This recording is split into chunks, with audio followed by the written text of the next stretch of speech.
This is basically the found footage film genre in book form, and I absolutely loved it. Last Days by Adam Nevill follows a documentary filmmaker who's been hired to investigate an old cult from the 70s.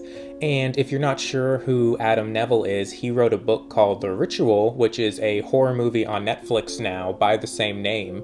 And it's one of my favorite horror movies, so I knew I wanted to read some of his other works, and this is the first book of his that I've read, and I really liked it. This is going to be a general overview and pretty much a spoiler-free kind of review of the book and what I thought about it.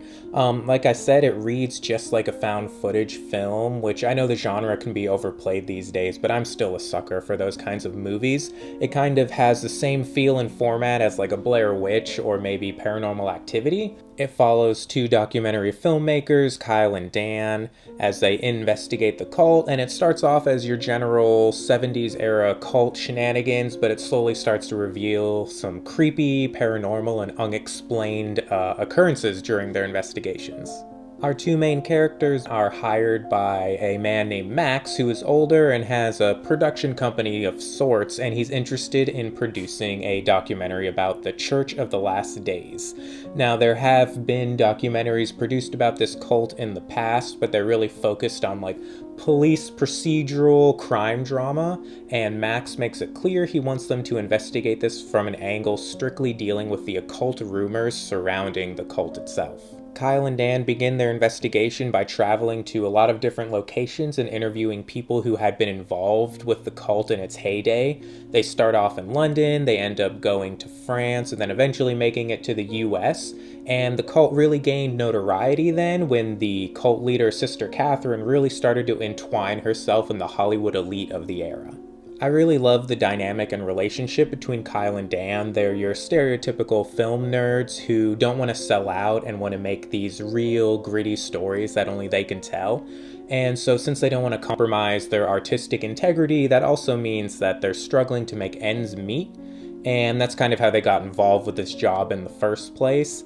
But they definitely feel like friends who have a long established relationship, who just know each other really well, and the way they bounce off of each other during the story, and especially when spooky things happen, is just really fun to read. The first half of the book is wonderfully scary. I really like how it's written in a way that the paranormal and supernatural things as they happen, it makes you feel like you're trapped right along with the characters. And I really like how the paranormal stuff just slowly leaks into the world, so it's just like this slow pressure and suspense is building throughout the whole narrative. The mystery and the paranormal elements are weaved together so well as Kyle and Dan start to interview subjects and people who were involved with the cult in its heyday. They start to experience more paranormal things, and it just kept me reading to figure out exactly what they were getting themselves involved with. And the more I read and the further I got in the book, the more the horrors of the supernatural elements were almost being matched by the real life horrors of the people and the members in the cult and the things they were doing and the things people had to go through to even be a member of the cult. The book is kind of long, but I feel like the well-written characters, the different locations, and how nice the horror flows into the narrative just really kept my interest and kept me wanting to read. And then also the film-like framing and like the found footage style just keeps things hopping along pretty quickly and kept things interesting for me.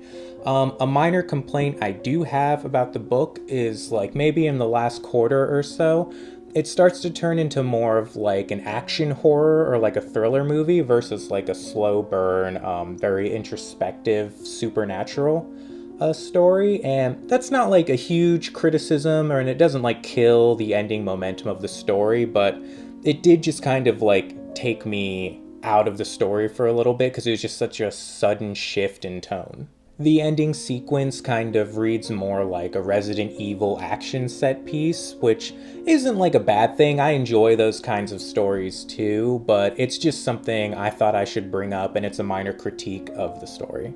Overall, I'd say give Last Days by Adam Nevill a read if you like The Ritual, or if you're just looking for something spooky and paranormal and a book about cults.